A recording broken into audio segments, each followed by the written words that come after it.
What is up, y'all? Odeed here once again, and welcome to the first edition of Quarantine Queue. Now, what we've been doing with the stay-at-home orders is basically ordering food via Instacart.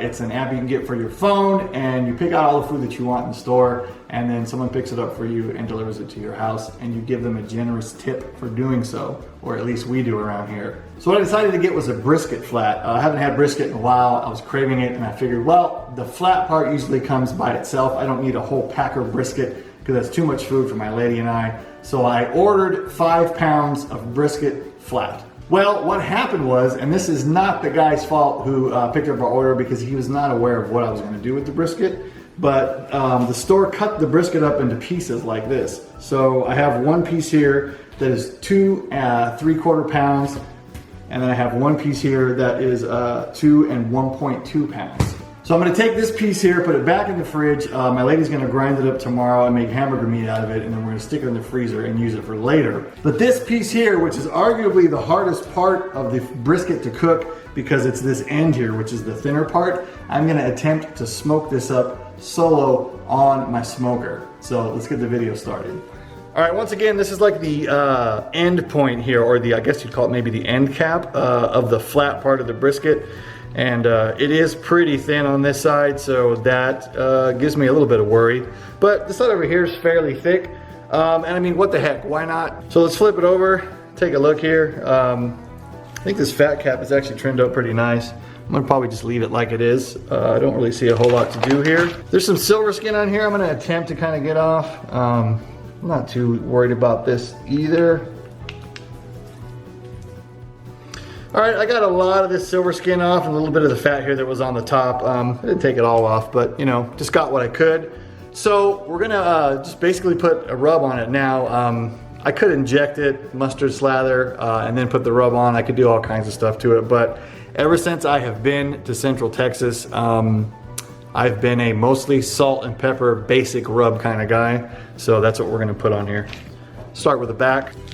By the way, this is 2 parts pepper, 1 part salt. There's a little bit of granulated onion, granulated garlic, paprika, and chili powder, and that's really about it. I have no idea how this is gonna turn out.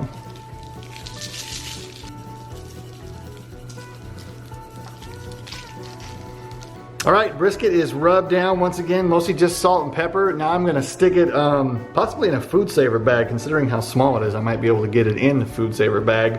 And it's gonna sit in the fridge overnight, and then tomorrow we will fire up the smoker and put it on and cross our fingers. All right, y'all, it's the next day. The brisket sat in the fridge overnight. I got the Mac 2-Star General fired up to 245 degrees, which is high enough in temperature that you'll get that fat to render off nicely, but low enough to where that meat will really break down, get nice and tender, and you will get good smoke circulation out of the pellet smoker and smoke penetration into the meat. I also have my ThermoWorks smoke set up here. I have the meat probed in the thickest part. That way I can check for an internal temperature of 160 degrees. And when I get to that point, we will then wrap the brisket in a foil pan with foil on the top. Another thing to note, and I'll show you guys how I got it set up here in a second, I have a foil pan below the brisket. The brisket is on the top rack, and I have water in the foil pan. That way I have just some water, some moisture kind of in the cooking chamber, and that water will evaporate and create a nice moist environment for the meat to cook, and I won't have to baste the meat. Also, I want to let you guys know I have the meat fat side down because my heat source is on the bottom, and that fat will protect the meat. So once again, here's the setup. Brisket is on the top rack. Probe is in the thickest part of the meat. Water pan below the meat. ThermoWorks is letting me know the temperature right here. Yeah, once we get to 160, we'll go to the next step. All right, we are 4 hours in, and the brisket internal temperature is 160 degrees. Let's go ahead and open up the Mac, see what it looks like. You know, it actually looks pretty good. Got some fat that rendered off there. It's got a nice color to it. Looks pretty decent. I think what we're gonna go ahead and do now is put it in a clean foil pan. Maybe even hydrate it with some beef stock, I think. Put some foil on top of it, stick it back in the smoker, and cook it up to a temperature of 200 degrees, and then start checking it for tenderness.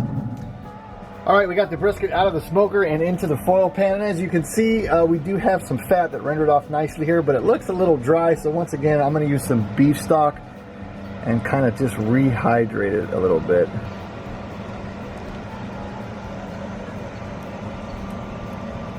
Just using about a half a cup, not much. All right, then we're gonna take this foil, put it on the top, stick it back into the smoker, and smoke it up to 200 degrees internal, and then start checking it for tenderness.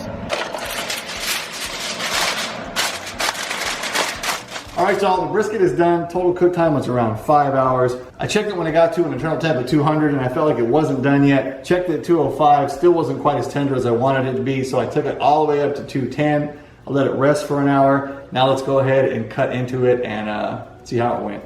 All right, the moment of truth, let's cut into it. By the way, the grain is running this way, so we are gonna cut against the grain. Also, probably something I wanna do that I usually do is I'm gonna cut this fat cap off here at the bottom.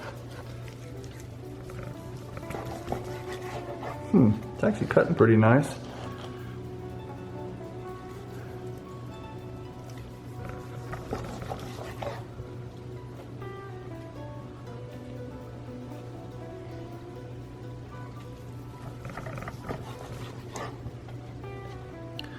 Let's take this piece here.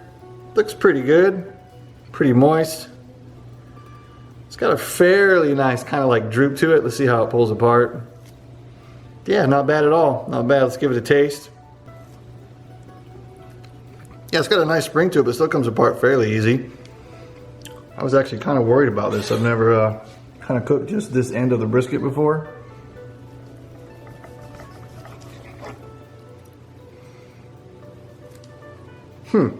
Yep.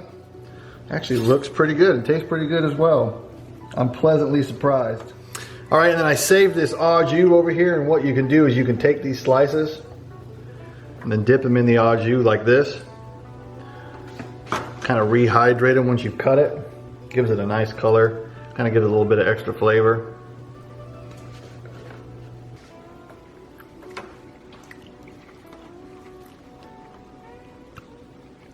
So here's the finished product, guys. 2.5 pounds basically, 6-hour cook at 245. Took it up to an internal temp of 210, and to be perfectly honest, it came out better than I thought. So anyways, sometimes you get handed a piece of meat that you're not sure about, but you know what, just go for it and see what happens. And thanks for watching, y'all. Peace.